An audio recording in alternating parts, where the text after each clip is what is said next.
Hello everyone, welcome back to my channel. So এটা হচ্ছে Kolkata two Pune আমরা ফ্লাইটে যখন গেছিলাম, তো সেটারই ভিডিও। তো তোমরা দেখে নাও। যখন যাচ্ছিলাম তো আমরা গাড়ি করে গেছিলাম এয়ারপোর্ট, আর তার আগে যেহেতু রাতে ফ্লাইট ছিল তো আমরা একটা জায়গায় খেতে গেছিলাম। এখন হচ্ছে একটা ধাবায় খেতে এসেছি, তো এবার খেয়ে নিয়ে তারপর এয়ারপোর্ট যাব। এখানে হচ্ছে চানা আছে, আর এদিকে তন্দুরি রুটি আর তড়কা নিয়েছি, তো একবারে খেয়ে নিচ্ছি এখান থেকেই। এখন হচ্ছে চা নিয়ে নিলাম, তো এবার চা খাবো। চাটা বেশ ভালোই খেতে। খাওয়া দাওয়া করে যখন বেরোলাম তখন দেখলাম এখানে বৃষ্টি শুরু হয়ে গেছিলো। তো তারপরে দেখো কথা বলতে বলতে আমরা এয়ারপোর্টে পৌঁছে গেছি। তো এয়ারপোর্টে যেখানে গেট নাম্বারে আমাদের ফ্লাইট থাকবে, তো সেখানে খুঁজে পাচ্ছিলাম না কেউ, তো সেখান দিয়ে যাচ্ছিলাম, তো সেদিকেই যাচ্ছিলাম। আর এয়ারপোর্টের বাইরেটা দেখো কতটা পরিষ্কার আর কতটা সুন্দর। আমি লাস্ট যখন ক্লাস 7-এ পড়তাম তখন ফ্লাইটে করে ব্যাঙ্গালোর গেছিলাম, তো তখন তো ভিডিও করতাম না। তো এটা হচ্ছে ভিডিওটা করে রাখলাম জাস্ট ফর মেমোরিজ, মানে জাস্ট দেখবো পরে, আর পরে গিয়ে ভিডিওগুলো দেখতে খুবই ভালো লাগবে। তো তাই জন্যই ভিডিওটা করা আর কি। তো তারপরে হচ্ছে এখানে সব দেখছিলাম যে কোথায় কি আছে, তারপরে চলে গেছিলাম এয়ারপোর্টের মধ্যে, ঢুকে গেছিলাম।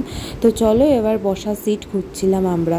এয়ারপোর্টে ঢুকেই তো আমি ওয়াশরুমটা খুঁজছিলাম, তখনই একটা ইন্টারেস্টিং একটা জিনিস দেখলাম। এটার নাম তো জানি না, কিন্তু এই যে হাঁটতে হচ্ছে না, এটা এমনি এমনি চলে যাচ্ছে, তো এটা আমার খুব পছন্দ হয়েছে। এখন হচ্ছে ফ্লাইট ধরতে যাচ্ছি। এখন হচ্ছে আমরা রানওয়ের দিকে যাচ্ছি। এখন হচ্ছে ফ্লাইটে এসে পড়েছি।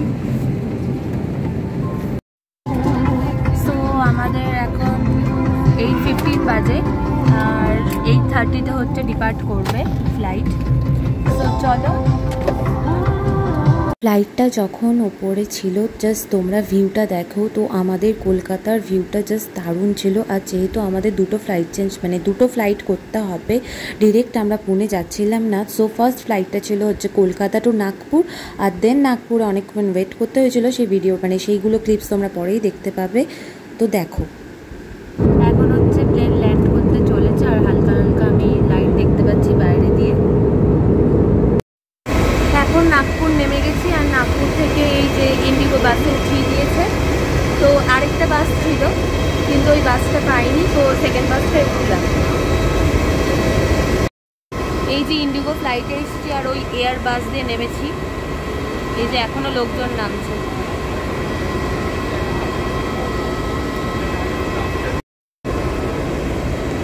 এই যে ওয়েলকাম টু নাগপুর লেখা।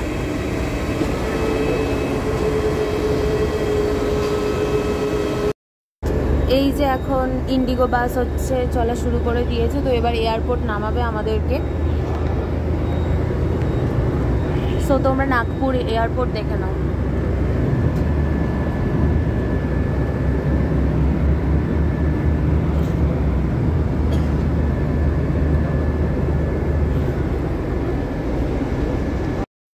এই যে এখানে অ্যারাইভাল লেখা, আর এটা হচ্ছে নাগপুর এয়ারপোর্ট।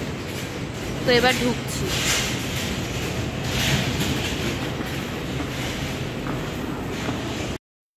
সাড়ে 10টার সময় নাগপুর নেমেছি, আর এখন প্রায় 12টা বাজে।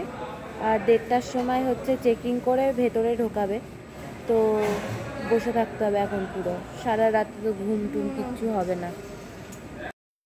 পরের ফ্লাইট হচ্ছে 3:40 AM। নাগপুর এয়ারপোর্টে তো আমি ফার্স্ট টাইম গেছিলাম। তো দেখো নাগপুর এয়ারপোর্টটা কতটা ওয়েল ডেকোরেটেড আর কতটা সুন্দর, মানে আমি তো গিয়ে জাস্ট দেখছিলাম, ভিডিও না করে থাকতেই পারলাম না। এখন হচ্ছে পুনের ফ্লাইটে উঠে পড়েছি নাগপুর থেকে। তো এখানেও উইন্ডো সিটেই বসেছি।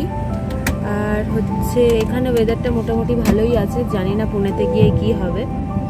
আর হচ্ছে এখন প্রায় 2:50 বাজে, রাত 2:50।